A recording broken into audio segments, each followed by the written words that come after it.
All right, this is the second video for chapter 17. Still talking about changes in phase. This is covering pages 330 to 337.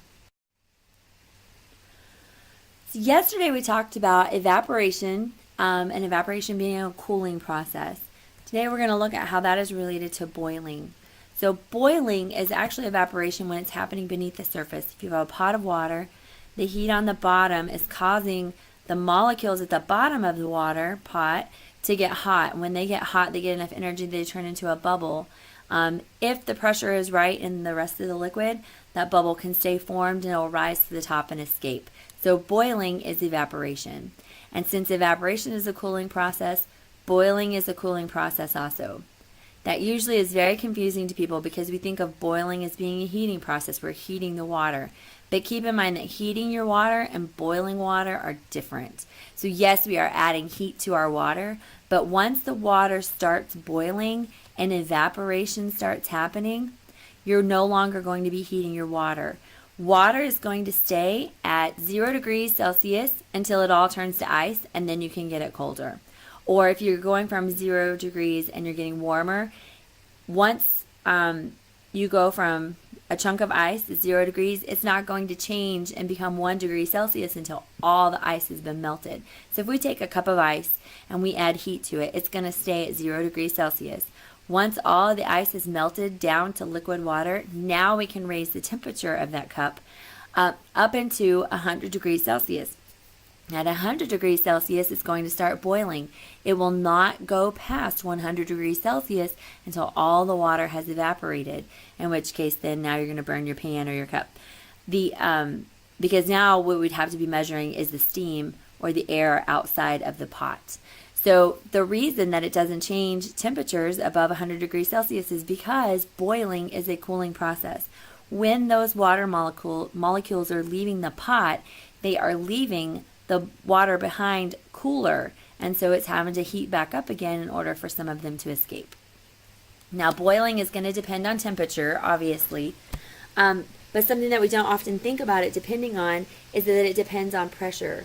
So the amount of pressure that is pushing in on each of those bubbles as they form at the bottom of the pot, if you have a lot of pressure pushing in on them, you're going to have to get a higher temperature in order for those bubbles to rise out. Now, generally, we would say that 100 degrees Celsius is when we're going to boil water. But actually, if you lower the pressure, you lower the temperature that water is going to boil at. So places where temperature or pressure is a little different is going to be as you go up in altitude. So if you go up to Denver, which they say is the mile-high city, it's a mile above sea level, there's a lot less pressure. So if you have less pressure up there, then we're going to lessen the boiling point of water. So if you lower the pressure, you decrease the boiling point. If you increase the pressure, then you're going to increase the boiling point. So what's interesting is, I don't know how many of your moms might cook with a pressure cooker. I never have personally, but pressure cooker, what it does is it increases the pressure inside your pot, and so then that your water has to get really, really hot in order to try to reach a boiling point. So it prevents it from boiling, and it makes the water get really hot. So if you want your hot water, which the hot in the water is what cooks the food, the boiling doesn't cook the food, the heat in the hot water, the temperature of the water cooks the food. So if you want to raise the temperature, you have to increase pressure on it so that it has to work that much harder to get to boiling. You can raise the temperature of the water. So if you raise the temperature, then you can cook your food faster. So pressure cookers, like my sister-in-law always used one for cooking potatoes, if she's going to make mashed potatoes, because then you don't have to boil the potatoes as long because you can increase the temperature of the water. Now, if you lower the pressure of the water, you can get to boiling faster. But remember, boiling isn't what cooks food. So you wouldn't want to decrease your pressure just to cook your food faster.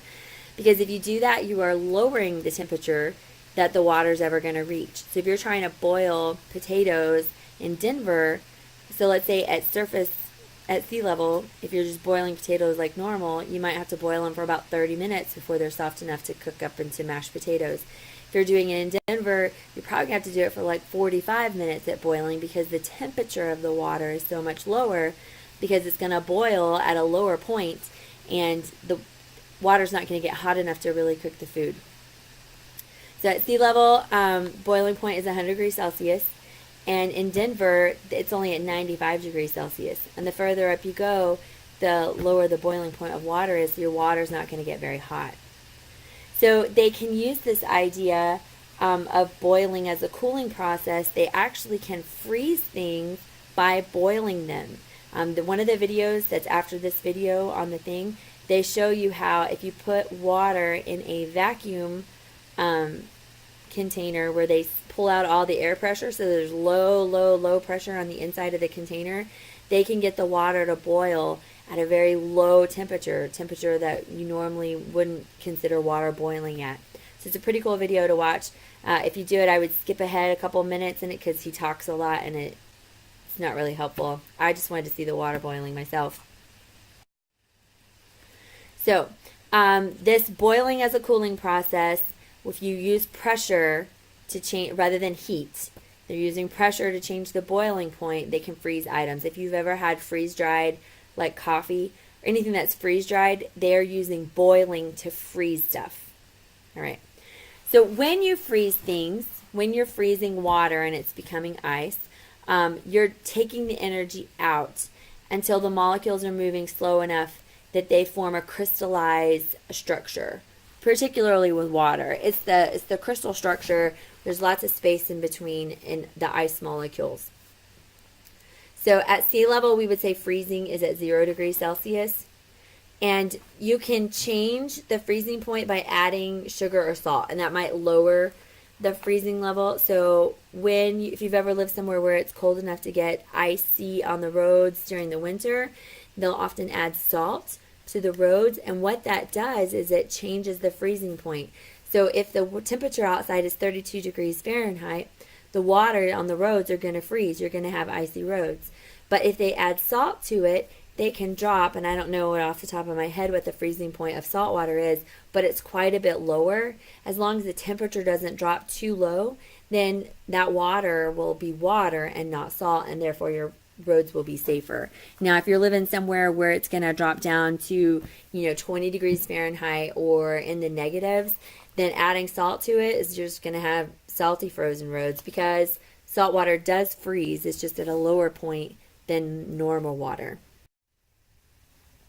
So if you're going from an ice to a vapor, so if you're going from a solid to a liquid, or you're going from a liquid to a gas.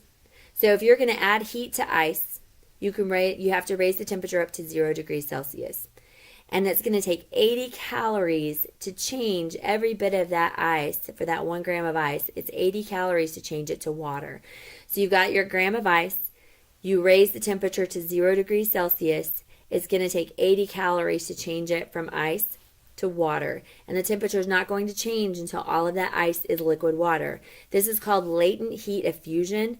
Going from a solid to a liquid is going to be latent heat diffusion. What's interesting is it actually works exactly the same way in the opposite direction. So if you're going from a liquid to a solid, you're going to have to remove 80 calories to change that liquid water to ice. So going from solid to liquid or liquid to solid is 80 calories. That's latent heat diffusion. So the temperature of the ice isn't going to change until all the ice has become water. And then if you continue adding heat to that 1 gram of liquid water now, you'll raise the temperature to 100 degrees Celsius. In order to change that liquid water into vapor, it's going to take 540 calories to change from water to a vapor. This is latent heat of vaporization. So it's a lot more energy to get it to go from a liquid to a gas. Okay, there's a lot more energy involved. So the temperature isn't going to change until all the water is turned to steam, and that is why as a cooling process, the water will not get hotter. Now, keeping in mind that steam therefore has a lot more energy than a liquid water, and that's why a steam burn, so if you had the choice to get burned by either 100 degrees Celsius water or 100 degrees Celsius steam, choose the water. The steam, even though they're the same temperature, the steam has lots and lots more energy. It's going to be way more painful. Go ahead and click on the link to complete the homework and watch a couple of my extra videos. There's a really cool one about regulation which is has to do with the structure of the ice itself and why it works the way it works. And we'll try that in class, and I will see you later.